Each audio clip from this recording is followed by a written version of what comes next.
Hello friends, welcome to my channel. তো তোমরা সবাই কেমন আছো? আশা করি ভালো আছো, আমিও ভালো আছি। তো তোমরা সবাই তো জানোই আমি কোথায় আছি। আমি বাড়িতে আছি। এই দেখো আমার মা বসে আছে আর মিষ্টি ঘুমাচ্ছে। তো তোমাদের সাথে আজকে আমার বাড়িটা শেয়ার করব। বাড়িটা শেয়ার করব বলতে আমার বাবু যে কয়েকটা ফুল গাছ লাগিয়েছিল ওইগুলো তোমাদেরকে দেখাবো। তো ভিডিওটাকে বেশি একটা বড় করব না, আজকে একটা মিনি ব্লগে হবে। এই দেখো এইগুলি হলো ডালিয়া ফুল, তোমরা সবাই তো চিনো।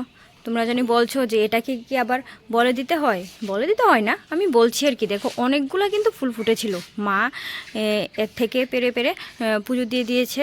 দেখো অনেকগুলো কিন্তু ফুল ফুটেছে। তারপর দেখো ওইদিকে আরেকটা আছে, তারপর এই দেখো আরও আছে। তো তারপর আর লাগিয়েছে এই দেখো গাঁদা ফুল লাগিয়েছিল। এটার মধ্যে অনেক ফুল ফুটেছে। আমি তোমাদের সাথে শেয়ার করতে এসেছি অনেক দেরিতে, ফুলগুলো ফুটে শেষ হওয়ার পথে আমি তোমাদের সাথে শেয়ার করতে আসলাম। দেখো এই দেখো মোটামুটি শেষ হয়ে যাওয়ার পথে। কারণ কি শেষ হয়ে যাওয়ার পথে বলতে কিছু ফুল শুকিয়ে গিয়েছে।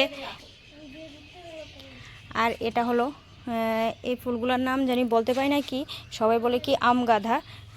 তো দেখো মোটামুটি শেষের পথে কিন্তু। তো তোমাদের সাথে এখনই আসলাম শেয়ার করতে। তো তোমাদের ভিডিওটা আর বেশি একটা বড় করলাম না, এখানে শেষ করছি। আর এইদিকে দেখো কুষাণ চলে যাচ্ছে বেড়াতে, মামার বাড়িতে চলে যাচ্ছে, বনুকে ফেলে দিয়ে চলে যাচ্ছে। ছি ছি ছি, টাটা টাটা। তো আজকের জন্য ভিডিওটা এখানেই শেষ করছি। টাটা বাই, তোমাদের সাথে আবার পরে আরেকটা ভিডিও নিয়ে দেখা হচ্ছে।